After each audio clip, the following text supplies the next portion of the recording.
Okay, so today we will start with a new topic that is galvanometer.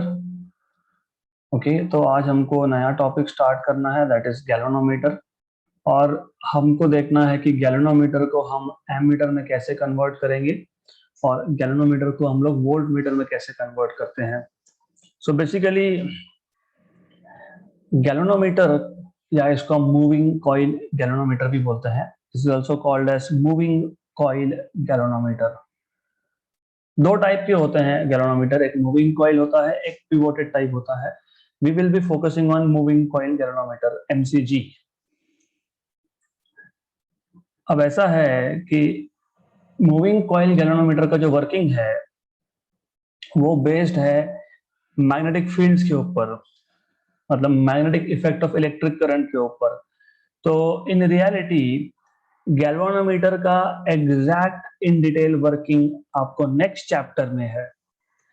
Okay, next मतलब magnetic fields due to electric current, chapter number 10। Okay, तो exact working, इसका exact construction ये आपको next chapter में है। इस chapter में सिर्फ आपको मूविंग कॉइल गैल्वेनोमीटर को एमीटर में और वोल्ट मीटर में कैसे कन्वर्ट करना है, इतना ही पार्ट है। लेकिन प्रॉब्लम कहाँ होता है कि जब आपको गैल्वेनोमीटर ही नहीं पता, गैल्वेनोमीटर का बेसिक कंस्ट्रक्शन नहीं पता, तो फिर हम उसको एमीटर में कैसे कन्वर्ट करेंगे, ये कैसे समझ में आएगा। तो what I will do is मैं आपको एक क्विक इंट्रोडक्शन दूंगा कि what exactly is a moving coil galvanometer, उसका कंस्ट्रक्शन क्या होता है, उसका वर्किंग प्रिंसिपल क्या है, वो कैसे वर्क करता है, फिर हम लोग उसको एमीटर में कन्वर्ट करेंगे। But while putting up notes मैं डिटेल नहीं देने वाला हूँ। वाइल पुटिंग अप नोट्स जितना रिक्वायर्ड है मैं गैल्वेनोमीटर के बारे में एक पैराग्राफ और फिगर उतना ही देने वाला हूँ for this chapter. Details of galvanometer will go into next chapter, but because our task is to understand how a galvanometer can be converted to an ammeter. Okay, ammeter कैसे बनाएंगे हम galvanometer को, galvanometer को convert कैसे करेंगे ammeter में, volt meter में, right. ये समझने के लिए पहले आप लोगों को गैल्वेनोमीटर पता होना चाहिए, राइट। तो मैं आपको इन डिटेल अभी बता दूंगा वेरी क्विकली कि what is a galvanometer, how it works. First of all you should know galvanometer ये एक सेंसिटिव करंट मेजरिंग डिवाइस है। व्हेन आई से सेंसिटिव मतलब ये वेरी स्मॉल करंट मेजर करता है। It measures current in the range of few micro ampere, 10⁻⁻⁶ ampere का current ये मेजर कर सकता है, right. As far as construction is concerned, very interesting and very simple construction. You have electromagnet, और आप सबको पता होगा at this stage what is electromagnet. जिसको नहीं पता है मैं उसको बता देता हूँ what is electromagnet. By the way, ये आपके पास इलेक्ट्रोमैग्नेट का नॉर्थ पोल है और यहाँ पे इलेक्ट्रोमैग्नेट का साउथ पोल है। Now what is electromagnet? I'll just tell you very quickly. होता क्या है, हम दो मेटालिक ब्लॉक्स लेते हैं, जैसे यहाँ पे दो ब्लॉक आप देख रहे हो, इसके ऊपर हम वाइंडिंग करते हैं, इसके ऊपर हम वायर वाउंड करते हैं, फिर हम इसमें से करंट सर्कुलेट करते हैं। आपने 11th में magnetic effect of electric current में सीखा है, मूविंग करंट मतलब moving charges current leads to generation of magnetic field. तो this face will act as north pole. Similarly जो सामने वाला जो मेटालिक ब्लॉक है उसके ऊपर भी वाइंडिंग किया गया है, उसके ऊपर भी वायर है। यहाँ पे करंट मैं अपोजिट डायरेक्शन में सेंड कर रहा हूँ, राइट। तो यू सी यहाँ पे करंट आपका क्लॉकवाइज था और सामने वाले ब्लॉक में करंट उल्टा है, एंटी क्लॉकवाइज है। ओके, तो सामने वाला block it acts as south pole. तो इलेक्ट्रोमैग्नेट मतलब क्या, इलेक्ट्रोमैग्नेट एक मैग्नेट है, लेकिन वो मैग्नेट कब बना, जब आपने इलेक्ट्रिक करंट उसमें से पास किया तब। तो basic idea is you have two metallic blocks, उसके ऊपर वाइंडिंग है, वाइंडिंग में से आपने दोनों ब्लॉक में से अपोजिट डायरेक्शन में करंट पास किया है, एक में अगर क्लॉकवाइज करंट है तो दूसरे में एंटी क्लॉकवाइज करंट है, तो एक block as a north pole act करेगा, एक block as a south pole act करेगा, तो बन गया आपका मैग्नेट, क्योंकि मैग्नेट के पास नॉर्थ और साउथ दो पोल्स होते हैं, तो ये बन गया आपका मैग्नेट। तो हम लोग सबसे पहले एक इलेक्ट्रोमैग्नेट लेते हैं, as I told you, so we have electromagnet, this is north pole of electromagnet and then you have south pole of electromagnet. अब व्हाट वी डू इज, यहाँ पे हमारे पास एक रिजिड सपोर्ट है, we have a rigid support here. Rigid support मतलब जैसे आपके घर के ऊपर ये जो यू हैव दिस सीलिंग है ना, जिसपे आपने पंखा लगा के रखा है, वैसा एक रिजिड सपोर्ट है। Okay, so this is a rigid support. Then you have a phosphor bronze wire, हमारे पास एक फॉस्फर ब्रॉन्ज वायर है, we have a phosphor bronze wire. अब फॉस्फर ब्रॉन्ज ही वायर क्यों लिया? फॉस्फर ब्रॉन्ज वायर इसलिए लिया क्योंकि उसके जो प्रॉपर्टीज है these are suitable for us, समझेगा आगे कि फॉस्फर ब्रॉन्ज वायर क्यों लिया। तो हमारे पास फॉस्फर ब्रॉन्ज वायर है, उसका हमारे पास वाइंडिंग्स है, मतलब हमने उस फॉस्फर ब्रॉन्ज वायर को एक रेक्टेंगुलर शेप में वाइंड करके रखा है, so we have windings of phosphor bronze wire. तो मैं थोड़ा सा इसको टिल्टेड बता रहा हूँ, वैसे इनिशियली टिल्ट बताना नहीं चाहिए, but I am just showing you little tilted so that you get a better idea about windings.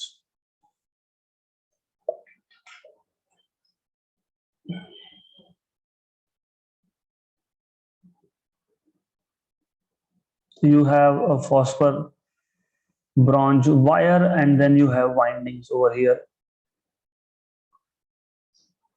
Just a minute.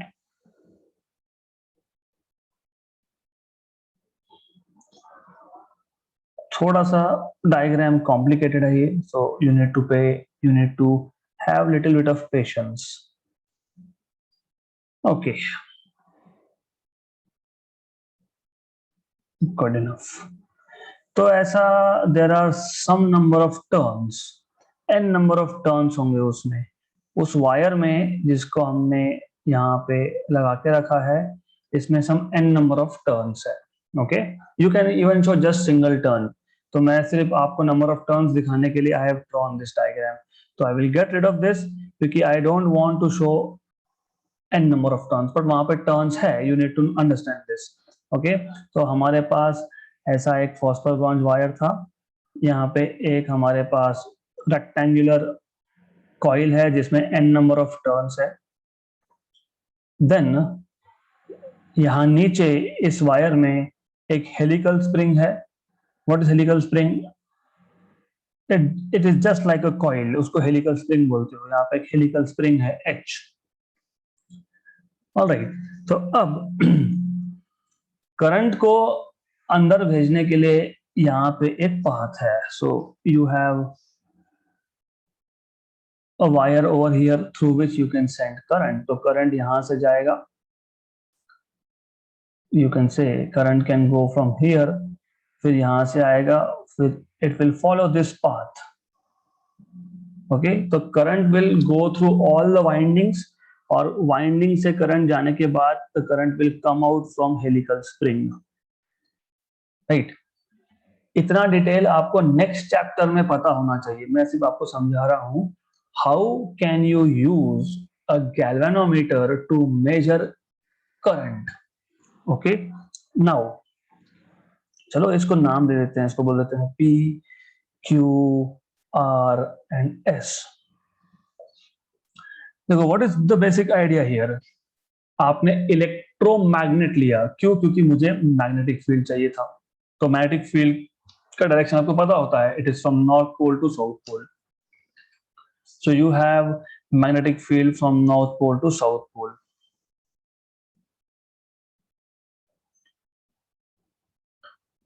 Okay, तो अब क्या हो गया कि ये जो हमारे पास एक कॉइल है, PQRS कॉइल जो है हमारे पास, वो एक एक्सटर्नल मैग्नेटिक फील्ड में है, and if you remember from 11th standard, कि जब भी एक current carrying coil external magnetic field में होगा तो a force acts on it, and that force, if you remember, is given by B into I into L into sine theta. ये हमने 11 में देखा था. Whenever you have a current carrying coil, if it is placed inside a magnetic field, a force due to magnetic field acts on it. Okay, where L is the length of wire inside magnetic field. मैं एक काम करता हूं, मैं मान लेता हूं कि ये जो width है, this is B and this is let us say A. Okay, just for the sake of convenience मैंने कुछ मान लिया, या तो लेंथ भी बोल दो, doesn't matter, you can also call this as L, कोई फर्क नहीं पड़ता है, L. Okay, तो ये जो L यहाँ पे मैंने लिखा है, this is length of the wire. Okay, जब भी एक हमारे पास अगर एक वायर है या एक कॉइल है, if I have a wire or if I have a coil and if they are carrying current and if they are placed in external magnetic field, then a force acts on that current carrying wire or coil which is given by BIL sine theta. This is what you need to know. This is something which is important, क्योंकि आगे समझेगा नहीं otherwise. Okay, तो अब क्या होगा, हमारा purpose क्या था? As I told you, galvanometer हम कहाँ यूज करते हैं? To measure small current. अभी करंट कैसे मेजर करूंगा मैं? तो होगा क्या, जैसे ही आपने इस वायर में से करंट सर्कुलेट कर दिया, जैसे ही आपने करंट इसमें अंदर भेजा है, and then this part PQRS coil, this is inside magnetic field and it also has current. तो इस पे फोर्स लगेगा, तो साइड PQ पे फोर्स लगेगा which is outwards. Force F acts on side PQ which is outwards and force F acts on side SR या RS which is inwards. तो यहाँ पे एक इनवर्ट फोर्स लगेगा due to magnetic field and यहाँ पे एक आउटवर्ड फोर्स लगेगा. राइट, फर्स्ट ऑफ ऑल अब दो क्वेश्चन आते हैं, क्या सिर्फ PQ और SR पे ही फोर्स लगेगा? यस. क्यों? Direction of current, direction of current देखो, डायरेक्शन ऑफ मैग्नेटिक फील्ड देखो. यहाँ पे PQ साइड के लिए करंट का डायरेक्शन नीचे की तरफ है और मैग्नेटिक फील्ड इसको परपेंडिकुलर है. ओके, एंगल या तो 90 होगा या तो 270 होगा. What is sign 90? 1. तो फोर्स क्या आ जाएगा? BIL. ओके, यहां देखोगे अगर RS साइड पे देखोगे तो करंट ऊपर की तरफ है, मैग्नेटिक फील्ड और करंट वापस परपेंडिकुलर. Right, correct. तो यहां पे भी फोर्स कितना लगेगा? या तो BIL साइन 90 होगा या फिर BIL साइन 270 होगा, है ना. PQ साइड पे और RS साइड पे जो फोर्स लग रहा है, राइट, वो इक्वल बट अपोजिट है. मान लो, डायरेक्शंस पे ध्यान दो, PQ साइड पे क्या हो रहा है? PQ साइड पे, PQ साइड के लिए करंट नीचे की तरफ है, मैग्नेटिक फील्ड यहाँ पे है, एंगल कितना? 270 degrees. Okay, good. This is magnetic field, this is current, 270 degrees. तो F कितना आ गया? BIL 270, मतलब minus BIL because sign of 270 is -1. Good, good. अब अगर आप RS साइड की बात करोगे तो फोर्स कितना लगेगा? इस पे फोर्स लगेगा BIL साइन 90, क्योंकि RS साइड के लिए ये मैग्नेटिक फील्ड है, करंट ऊपर की तरफ जा रहा है, तो ये आ गया BIL. तो देखो, दोनों फोर्सेस इक्वल है बट अपोजिट इन डायरेक्शन है. तो एक फोर्स अंदर की तरफ, एक फोर्स बाहर की तरफ. फिर आप बोलोगे मैंने उल्टा दिखाया, कोई प्रॉब्लम नहीं है. अगर आप चाहते हो, इफ यू वांट, आप उल्टा दिखा दो, क्या फर्क पड़ता है? फोर्स तो फोर्स है। आप ऐसा भी दिखा सकते हो, आप बोल सकते हो हाँ ये जो साइड है आर एस, उस पे जो फोर्स है वो बाहर की तरफ लग रहा है, कोई प्रॉब्लम नहीं है, नो इश्यूज। और यहाँ पे अंदर की तरफ लग रहा है, हाँ चलेगा, कोई प्रॉब्लम नहीं, डजंट मैटर। सिर्फ इक्वल एंड अपोजिट फोर्सेस है, इतना पता होना चाहिए। Okay, that's the only thing you need to know, that's it. Good. अब आप बोलोगे फिर ये यहाँ पे भी तो करंट है पीएस साइड में, फिर इस पे क्यों नहीं लग रहा? तो एंगल देखो क्या है, एंगल देखो, करंट का डायरेक्शन ऐसा है और मैग्नेटिक फील्ड का डायरेक्शन उल्टा है। एंगल कितना है? 180। What is sine of 180? Zero. Force is zero क्योंकि साइन ऑफ 180 इज जीरो। और क्यू आर साइड पे भी same same scene. Q R side, जो नीचे का साइड है क्यू आर, यहाँ पे करंट का डायरेक्शन आपके पास है आई, मैग्नेटिक फील्ड का डायरेक्शन भी सेम है, तो angle zero, sine zero is again zero, तो नो फोर्स। तो दो साइड्स पे, मैं थोड़ा इसको थोड़ा सा थिक कर देता हूं, नहीं हो रहा है थिक, एनीवेज डजंट मैटर, छोड़ो। तो I will just put thick lines so that you understand this in a better way. ये जो कॉइल है, ये जो कॉइल था हमारे पास, दिस कॉइल, तो इस कॉइल में से जब भी करंट पास होगा तो उस पे एक मैग्नेटिक फोर्स लगेगा। और मैग्नेटिक फोर्स क्यों लगेगा? क्योंकि ये कॉइल जो है इसमें करंट भी है और ये मैग्नेटिक फील्ड में भी रखा गया है इसके लिए। So any current carrying wire और coil experiences force due to magnetic field. Okay, good, right. तो अब इन शॉर्ट क्या हुआ? इन शॉर्ट ये हुआ, एक साइड पे फोर्स बाहर की तरफ, दूसरे साइड पे फोर्स अंदर की तरफ, और ये था हमारे पास, यहाँ पे था कॉइल, तो this was P Q R S coil. Okay, तो एक साइड पे फोर्स है आपका बाहर की तरफ और एक साइड पे है अंदर की तरफ, तो this will constitute a torque. 11th standard basics, जब दो इक्वल बट अपोजिट फोर्सेस लगते हैं, मैं थोड़ा और बेसिक्स में जाता हूं। मान लो मेरे पास एक ब्लॉक है, I have a block, some block. जब मैं इस ब्लॉक पे दो इक्वल बट अपोजिट फोर्सेस लगा रहा हूं at the same point, okay, या फिर ये रॉड भी हो सकता है। If you want to take, you can also take rod, कोई फर्क नहीं पड़ता। यू कैन से ब्लॉक पे ही क्यों, रॉड पे, हाँ रॉड पे चलेगा, कोई इशू नहीं है। You can even have rod, okay, you can even have rod, no issues. तो व्हेन यू अप्लाई, मान लो मैं ऊपर से एक फोर्स लगा रहा हूं, नीचे से एक फोर्स लगा रहा हूं, तो when two equal and opposite forces act at the same point, nothing happens. ना बॉडी मूव होगा ना बॉडी रोटेट होगा, बिकॉज कैंसलेशन ऑफ फोर्सेस। लेकिन the moment you apply these two forces at two different points, then the body starts rotating. Okay, because of the two forces the body starts rotating. Okay, यहाँ पे दो forces है, इसको हम लोग बोलते हैं मोमेंट ऑफ कपल, टॉर्क और मोमेंट ऑफ कपल। तो अब क्या होगा?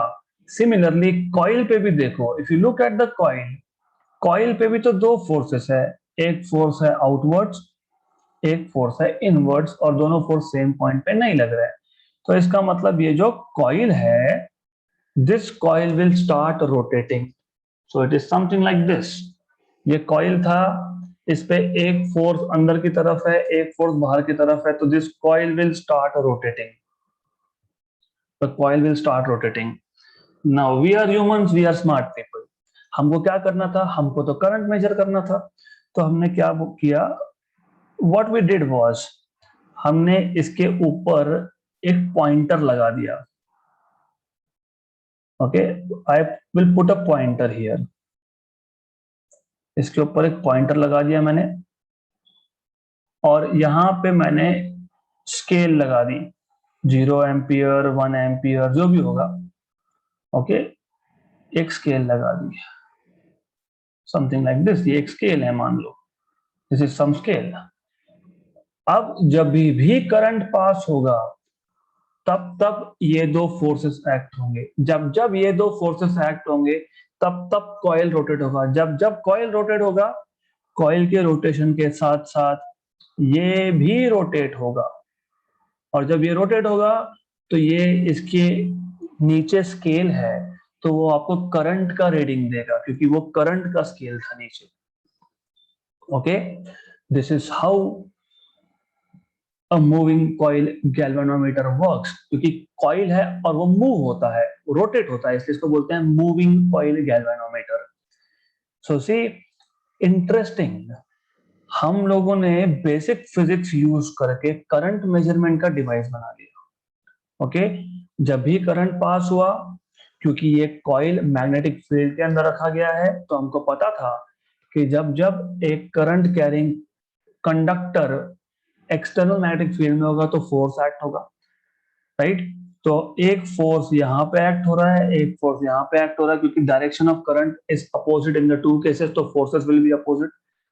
तो वो कॉइल को रोटेट कर देगा, फिर कॉइल के ऊपर एक पॉइंटर लगा के रखा है, कॉइल रोटेट होगा तो पॉइंटर भी रोटेट होगा, तो हमको करंट का रीडिंग मिलेगा। लेकिन अब ये पता होना चाहिए, मान लो कि इनिशियली इनिशियली करंट जीरो है, क्योंकि मैंने करंट पास ही नहीं किया, करंट पास नहीं किया तो यहां पे ही करंट नहीं है, तो फोर्सेस कहां से आएंगे, तो फोर्सेस भी नहीं है। Okay, so let us do it this way. Okay, तो जब करंट था नहीं तो फोर्सेस नहीं थे, जब फोर्सेस नहीं थे तो रोटेशन नहीं था, तो ये जो पॉइंटर है ये जीरो मार्क दिखा रहा था, it was showing zero marking, zero reading. Good, ऐसा ही होना चाहिए, यस, ऐसा ही होना चाहिए, it should show zero reading. The moment you pass current, forces start acting. When forces act, the coil rotates and hence the pointer also rotates. The pointer rotates. तो ये जो pointer है, ये जो पॉइंटर रोटेट होगा, it will show you some reading after a while, ये आपको कुछ रीडिंग देगा मान लो। ओके, नाउ जैसे मैंने करंट बंद कर दिया, जैसे ही मैंने करंट को बंद कर दिया तो क्या होना चाहिए, वापस से ये जो आपका पॉइंटर है, ये पॉइंटर ये वापस जीरो पे जाना चाहिए, राइट। मतलब वापस एक अपोजिट टॉर्क लगना चाहिए, तो इसको अपोजिट एक टॉर्क लगना चाहिए, because the moment I shut down, I turn off the current, जैसे ही करंट बंद कर दिया हम लोगों ने, हाँ, तो वो पॉइंटर तो वापस जाना चाहिए ना। कभी देखा है क्या ऐसा कोई करंट मेजरिंग इंस्ट्रूमेंट, चाहे वो एमीटर हो, आपने करंट पास किया, हाँ 5 एम्पियर मिल गया, फिर करंट बंद कर दिया, वो 5 पे अटक गया, हो जीरो पे जा ही नहीं रहा, ऐसा तो चलेगा नहीं। इसलिए ये हेलिकल स्प्रिंग रखा है हमने। हेलिकल स्प्रिंग क्या करता है, अब ऊपर का जो कॉइल है, मतलब पी क्यू आर एस जो है, अगर ये क्लॉकवाइज रोटेट होगा तो नीचे का एंटी क्लॉकवाइज रोटेट होगा। If the coil P Q R S is rotating clockwise, helical spring is rotating anti clockwise, उल्टा रोटेशन है हेलिकल स्प्रिंग का। फिर हमने 11th स्टैंडर्ड में सीखा है इंटरनल रिस्टोरिंग फोर्स, राइट। देखो, you need to connect, the physics is simple, just the thing is you have to connect. If the coil is rotating clockwise, helical string is anti-clockwise. Coil का rotation क्यों था, because of current, है ना। जब तक ये clockwise rotate होता रहेगा तब तक helical spring anti clockwise rotate होता रहेगा। करंट आपने बंद कर दिया, लेकिन नीचे का स्प्रिंग ट्विस्ट हो चुका है, मतलब उसमें एक ट्विस्ट एनर्जी या इंटरनल रिस्टोरिंग फोर्स जनरेट हो चुका है। तो जैसे ही करंट बंद हुआ तो अभी कॉइल रोटेट नहीं हो रहा है, लेकिन अभी नीचे का जो स्प्रिंग है वो उल्टा रोटेट होगा और ऊपर के कॉइल को वापस से अपने ओरिजिनल पोजीशन पे लेके जाएगा, राइट। तो ये जो फोर्स है ऊपर के, जो कॉइल पे फोर्स एक्ट हो रहे हैं ये डिफ्लेक्टिंग टॉर्क प्रोवाइड करते हैं। डिफ्लेक्टिंग टॉर्क मतलब ये कॉइल को डिफ्लेक्ट करेंगे, वो पॉइंटर को डिफ्लेक्ट करेंगे। और नीचे का जो हेलिकल स्प्रिंग है ये रिस्टोरिंग टॉर्क प्रोवाइड करता है। मतलब इसका एक ही काम है कि जब करंट बंद हो गया तो ऊपर के कॉइल को उल्टी डायरेक्शन में रोटेट कर दो सो दैट वो वापस से जीरो पे जा सके। इसका मतलब restoring torque should be exactly equal to deflecting torque. Okay right. बाकी mathematical equation as I told you, ये गैल्वेनोमीटर का डिटेल्ड वर्किंग नेक्स्ट चैप्टर में है। तो नेक्स्ट चैप्टर में मैं वापस ये डायग्राम ड्रॉ करके पूरा डिटेल में बताऊंगा with all the required equation. For the time being हमें समझना था कि ये वर्क कैसे करता है। अब हमको ये समझना है, जैसे मैंने आपको बताया कि galvanometer can measure only very small currents. Galvanometer can measure currents only in micro ampere range 10⁻⁻⁶। क्यों ऐसा? ये ऐसा इसके लिए क्योंकि जो नीचे का ये हेलिकल स्प्रिंग है ना, ये डेलिकेट होता है, बहुत नाजुक है ये। जितना ज्यादा करंट पास करोगे उतना ज्यादा वो ट्विस्ट होगा। अगर बहुत ज्यादा करंट पास कर दिया तो वो ब्रेक हो जाएगा, डैमेज हो जाएगा वो, राइट। तो ये जो हेलिकल स्प्रिंग है it is very delicate, you can not pass large currents. अगर आपने लार्ज करंट पास करने की कोशिश की तो ऊपर का कॉइल रोटेट होगा, नीचे का हेलिकल स्प्रिंग भी ज्यादा रोटेट हो जाएगा, तो वो स्प्रिंग टूट जाएगा। मतलब instrument damage, you can not use it any more, गया वो काम से। तो इसका क्या सॉल्यूशन? अब तो इसका सॉल्यूशन है कि आपको गैल्वेनोमीटर में कुछ मॉडिफिकेशन करने पड़ेंगे और उसका रेंज बढ़ाना पड़ेगा। उसको हम लोग बोलते हैं converting a galvanometer into an ammeter. तो रेंज कैसे बढ़ाएंगे? क्योंकि आपको पता है, आपने देखा होगा शायद, आप जब लेबोरेटरी में जाते हो तो वहां पे कुछ एक्सपेरिमेंट करते हो, वहां पे एमीटर रखा होता है। तो एमीटर का रेंज क्या होता है? एम्पियर में होता है। 0 to 10 ampere, 0 to 20 ampere, 50 ampere, ऐसा रेंज होता है उसमें, राइट। एम्पियर में, माइक्रो एम्पियर में नहीं। Okay good. तो let us see how to convert a galvanometer into ammeter. And by the way, ये पूरे के पूरे सेशन का नोट्स मैं अपलोड करने वाला हूं। ओके, तो I am not going to draw diagrams and write theory, मैं वो नोट्स बना के अपलोड कर दूंगा। Okay, important is to understand कि क्या हो रहा है एग्जैक्टली।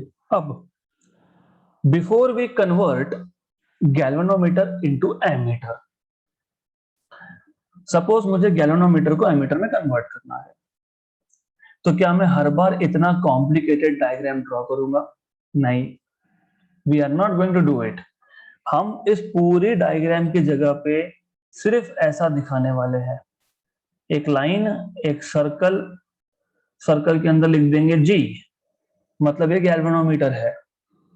ओके, तो we are not going to show all the coils again, helical spring, then electromagnet या जो भी होगा वो। ओके, तो for showing galvanometer symbolically, I will draw a circle, put lines, write G inside, and G also means this is resistance of galvanometer. Resistance को normally आप R से denote करते हो, हम गैल्वेनोमीटर के रेजिस्टेंस को G से डिनोट करेंगे। तो capital G will mean that it is galvanometer with resistance G. Okay, right? इतना पता होना चाहिए। Now, if you have understood this much, now let us see how to convert galvanometer into an ammeter. Galvanometer as an ammeter.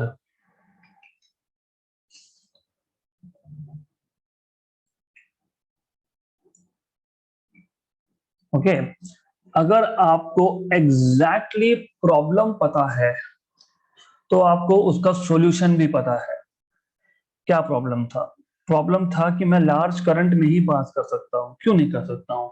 क्योंकि helical spring हो जाएगा damage, right? Right. अब हम जिस सिटी में रहते हैं आपको पता होगा, यहाँ से एक रास्ता आ रहा है, ये हाईवे है, यहाँ पे हमारा सिटी है, ओके, राइट, और यहाँ पे दूसरे सिटी के लिए रास्ता निकलता है, राइट। हम नहीं चाहते, हो सकता है ना ऐसा कि there are some transport vehicles, अभी ट्रांसपोर्ट व्हीकल्स का हमारे सिटी में नॉर्मली काम ही नहीं होता है, उनको तो जाना कहीं और होता है, वो गलती से, अभी गलती मतलब सिटी हमारा रास्ते में आ गया तो वो भी क्या करेंगे ना, what they will do, they will have to cross. तो आप सोचो कि सारे के सारे हेवी व्हीकल्स, सारे के सारे हेवी व्हीकल्स सिटी से आके जाने लगे यहाँ पे, तो ट्रैफिक का बहुत बड़ा प्रॉब्लम होगा। तो इफ यू नो, हमारे पास कुछ अल्टरनेट रास्ते हैं जिसको हम लोग बोलते हैं बाईपास रूट। तो क्या होता है, जिनको सिटी में आना है वो सिटी में आएगा, जिनको सिर्फ बाईपास, बाईपास रास्ते में आ गया था इसलिए पास करना पड़ा, तो हम उनके लिए क्या करते हैं, हम उनके लिए बना देते हैं बाईपास रूट। मतलब most of the traffic will be going directly bypassing, this is what we do. अब तो फिर एमीटर के लिए, एमीटर में कन्वर्ट करने के लिए भी हम वही करने वाले हैं। तो हम क्या करेंगे, ये हमारा यहाँ पे था गैल्वेनोमीटर, और ये जो गैल्वेनोमीटर है ये बेचारा ज्यादा करंट हैंडल नहीं कर सकता। हमारे पास करंट आ रहा है आई जो एम्पियर रेंज में है, लेकिन इसका कैपेसिटी नहीं है हैंडल करने का। तो हम बोलेंगे ठीक है, एक अल्टरनेट रूट प्रोवाइड कर देते हैं इसको जाने के लिए, बाईपास होने के लिए। अभी करंट है, करंट को पास करना है तो वायर लगेगा, वायर होगा तो उसका रेजिस्टेंस होगा, मतलब इस वायर का रेजिस्टेंस होगा, राइट। तो यहाँ पे एक रेजिस्टेंस है, इसको बोलते हैं शंट रेजिस्टेंस। शंट मतलब जब आप पैरेलल में कनेक्ट करते हो, तो पैरेलल को और एक नाम है शंट, राइट। तो अब सोचो, अगर ये शंट रेजिस्टेंस ज्यादा हुआ तो करंट कम पास होगा, क्योंकि resistance more means current is less, V equal to I R, I is V by R, I is inversely proportional to resistance, resistance ज्यादा तो करंट कम। तो हम इंटेंशनली ये जो शंट में हमने जो रेजिस्टेंस लगाया है, पैरेलल में लगाया है, वो जानबूझ के बहुत छोटा रेजिस्टेंस है, it is very small resistance. Very small क्यों? क्योंकि मुझे मैक्सिमम करंट यहां से पास करवाना है, I want maximum current to pass through S. तो ये आपका यहाँ पे हो गया जंक्शन पॉइंट, यहां से करंट हो रहा है स्प्लिट, एक करंट आपका जाएगा थ्रू शंट आई एस, और एक करंट जाएगा थ्रू गैल्वेनोमीटर आई जी, और यहाँ पे आके वापस दोनों का मेल मिला, they will combine together and they will become total current I again, okay. तो this is how it works, such a simple and beautiful trick, सिर्फ एक अल्टरनेट रास्ता दे दिया करंट को, राइट, गुड। लेकिन शंट रेजिस्टेंस एस कितना लगाना है, कितना, 1 ओम चाहिए कि 1.1 चाहिए कि 10 चाहिए कि 0.1 चाहिए, कुछ वैल्यू होगा, तो उस वैल्यू के लिए कोई इक्वेशन बनाना पड़ेगा। तो let us make some equations. Equation बनाना is not a big deal, it is very simple thing. तो इक्वेशंस कैसे बनाते हैं, बेसिक्स क्लियर होना चाहिए हमेशा। पिछले चैप्टर में और इस चैप्टर में भी मैं आपको बार बार बोल रहा हूं एक चीज, कि जब भी दो element, what is elements, resistance is element, capacitor is element, है ना, या फिर कंपोनेंट भी बोलते हैं इसको। जब भी एक सर्किट में दो एलिमेंट्स, दो कंपोनेंट, जैसे दो रेजिस्टेंसेस, अगर वो पैरेलल में है तो potential difference across these two is always same. Drop of potential across G is equal to drop of potential across S. Why? Because G and S are in parallel. जब दो component parallel में होते हैं तो उस case में potential difference is always same, right? But according to Ohm's law, V is current into resistance, Vg is potential drop across galvanometer. तो current through galvanometer is Ig into resistance of galvanometer is G. तो Ig into G is potential drop across galvanometer equal to Vs is Is into S, right? But wait a minute. Let us say this is equation number 1. But junction point पे I current दो parts में split हुआ था, IS और IG में। इसका मतलब IS जो करंट है वो I माइनस IG है। यस। अब अगर मैं इक्वेशन 2 को 1 में सब्स्टिट्यूट कर देता हूं तो from 1 and 2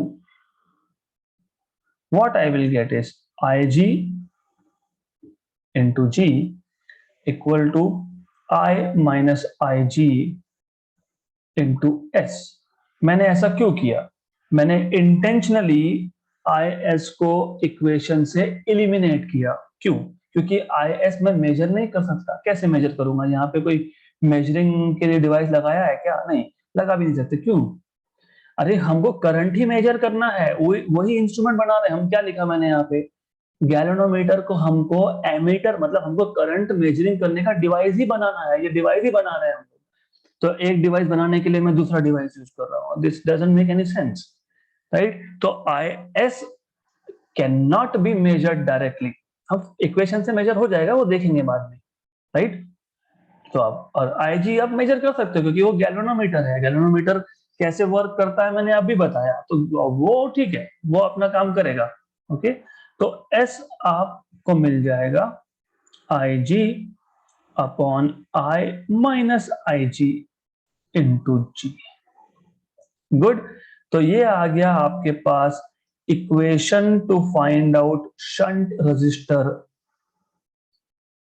to convert galvanometer into an ammeter. ये आपके पास पहला इक्वेशन आ गया इस पर्टिकुलर टॉपिक का, right? Do we have to stop here? No, we have to find out what is equation of IG current through galvanometer in terms of shunt, क्योंकि ये हमको पता होता है normally in terms of G, in terms of I।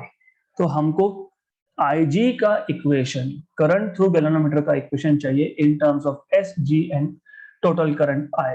वो कैसे करेंगे? वो भी बहुत सिंपल टास्क है, एक्सट्रीमली सिंपल टास्क है। इस इक्वेशन को उठाओ, to be continued here. Okay, अब क्या करेंगे? हम इसको लिखेंगे IG into G equal to IS minus IG into S। Therefore, you will have IG into G plus IG into S equal to IS. Therefore, you can take out IG common, G plus S equal to I into S। Remember, S और G ये resistances के नाम है। Therefore, you will have IG is equal to I upon G plus S, या तो ऐसे लिख देता हूं मैं, S into I, ऊपर IS था, ऊपर IS था, देखो नीचे आएगा G plus S। ये हो गया आपका second important equation of this topic. Let us say 3 equation number 4th। This gives you current through galvanometer. देखो S रेजिस्टेंस है, नीचे रेजिस्टेंस प्लस रेजिस्टेंस है, तो resistance upon resistance is dimensionless. तो current equal to current, correct equation is right, dimensionally correct. क्योंकि बहुत बार मैंने देखा है स्टूडेंट्स से forget, I don't remember equation, ये क्या था, ये ऐसा था क्या, ओ याद ही नहीं आ रहा है।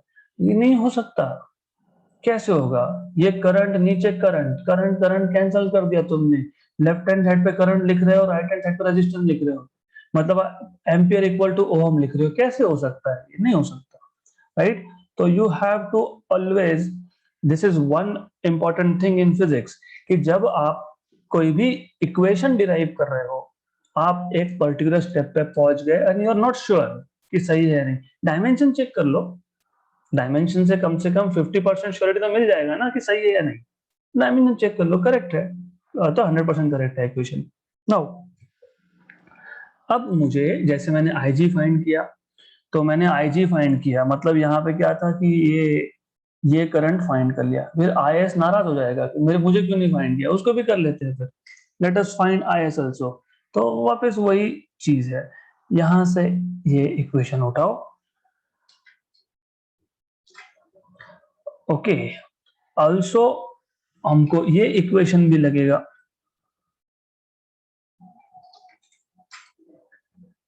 जब हमको IG फाइंड करना था तो हमने IS को इक्वेशन से हटा दिया, अब हमको IS फाइंड करना है तो IG को इक्वेशन से हटाओ।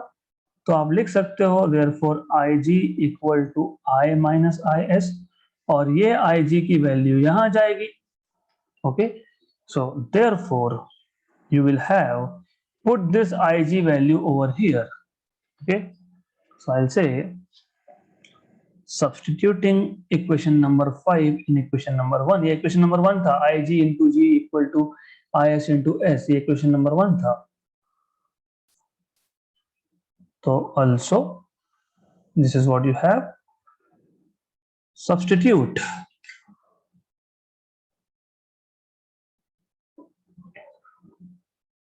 IG in equation number 1, therefore you will have I minus IS into G equal to IS into S। तो बस वही किया, सिर्फ IG की जगह पे I माइनस IS डाला है, therefore you will have IG minus IS into G equal to IS into S, therefore you will have IG equal to IS into S plus IS into G, therefore you will have IG IS S plus G, therefore you will have IS is equal to G upon G plus S into I, right? ये भी correct है dimensionally. और compare करोगे तो IG के लिए देखो, basic skeleton मैं इसको बोलता हूं, फॉर्मूला का बेसिक ढांचा, बेसिक स्ट्रक्चर, स्केलेटन। आप IS फाइंड करो, आप IG फाइंड करो, राइट हैंड साइड पे I upon G plus S तो रहेगा ही रहेगा। अगर आपको करंट थ्रू गैल्वेनोमीटर चाहिए तो यहाँ पे resistance through shunt S, okay. तो वापस समझ लो, ये बेसिक स्ट्रक्चर रहने ही वाला है फॉर्मूला का। अगर आपको करंट थ्रू गैल्वेनोमीटर IG चाहिए तो गैल्वेनोमीटर छोड़ के जो दूसरा पैरेलल रेजिस्टेंस था वो यहाँ पे लिखो। अगर आपको करंट थ्रू शंट चाहिए तो शंट छोड़ के जो गैल्वेनोमीटर का रेजिस्टेंस था वो लिखो, आ गया इक्वेशन। तो अभी एग्जाम के टाइम पे याद कैसे रखोगे? ऐसे याद करोगे इक्वेशन, फिर डिराइव करने बैठेंगे, वहां पे डिराइव करने का टाइम नहीं होता है हमारे पास। कॉम्पिटिटिव एग्जाम्स की बात कर रहा हूं मैं, ओके। तो this is a method of remembering equations, ऐसा आपको इक्वेशन भी याद रखते आता है, okay. And as and when needed मैं बताने वाला हूं कि कैसे इक्वेशंस को याद रखा जाता है। सो अब तक हमने ये देख लिया कि गैल्वेनोमीटर को एमीटर में कन्वर्ट कैसे करते हैं। हमने जो शंट पैरेलल में स्मॉल रेजिस्टेंस लगाया था, हमने वो उसका इक्वेशन कैसे आता है वो देख लिया। हमने ये देख लिया कि करंट थ्रू गैल्वेनोमीटर का इक्वेशन क्या है और करंट थ्रू शंट का इक्वेशन क्या है। अब एक छोटी सी चीज है जो normally it's quite simple, very simple. देखो बाय द वे, अब चाहे वो गैल्वेनोमीटर करंट हो, चाहे वो शंट के थ्रू करंट हो, वो है तो टोटल करंट का पार्ट। टोटल करंट के ही दो टुकड़े हुए थे, भूलना नहीं। मेरे पास एक बड़ा बॉल था 10 केजी का, बॉम्ब था, फट गया, 2 केजी यहाँ गया और बचा हुआ 8 केजी यहाँ गया। ये टोटल मास था। ये पहला टुकड़ा m1, ये दूसरा टुकड़ा m2। तो मैं ऐसा लिख सकता हूं क्या, m1 multiplied by 5 equal to m। Yes, क्योंकि m1 2 केजी था, 2 को 5 से मल्टीप्लाई कर दिया तो टोटल मास मिल जाएगा, लिख सकते हैं। m क्या है, मास है, और 5 क्या है, एक नंबर है। नंबर तो मैं n बोल देता हूं। तो मैं कभी भी लिख सकता हूं, जब एक ही क्वांटिटी के 2 टुकड़े हुए, तो मैं लिख सकता हूं total quantity is some number into first piece और सेकंड पीस, m1 या m2, doesn't matter. Okay, right. तो अब एज यू सी, ये IG जो है, ये टोटल करंट का ही पार्ट था। तो मैं इसको लिख सकता हूं total current is n into IG। Simple logic है ये तो। Good, good. तो अब this is what you will need. I will say also I is equal to NIG, right? ऐसा मैं क्यों कर रहा हूं, it will be clear very soon. Okay, मुझे I want to know what is this N in terms of G and S, in terms of resistance of galvanometer and shunt. तो अब इसको बोल देंगे इक्वेशन 6। अब ऐसा करते हैं, ये I इक्वल टू NIG है ना, ये इक्वेशन नंबर 3 में सब्स्टिट्यूट कर देते हैं, I की जगह पे n टाइम्स ऑफ IG डाल देते हैं। ओके, तो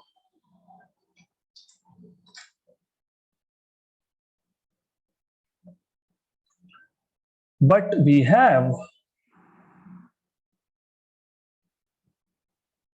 S equal to IG into G upon I minus IG। तो मैं इसको लिख सकता हूं IG अपॉन NIG, क्योंकि I की जगह पे मैं NIG डालने वाला हूं, right. If you see minus IG, और यहाँ पे ऊपर G है ही, तो G को लिखना पड़ेगा। This is what we have done so far. Now what you can do is, ये IG कॉमन निकाल लो, तो आपको मिलेगा S इक्वल टू IG, और नीचे से IG common n-1 into G, cancel cancel. Therefore आपको मिलेगा, ये n-1 को मैं यहाँ शिफ्ट करता हूँ और S को राइट हैंड साइड पे, तो n-1 equal to G by S। therefore n is equal to G by S plus 1, therefore n equal to G plus S upon S।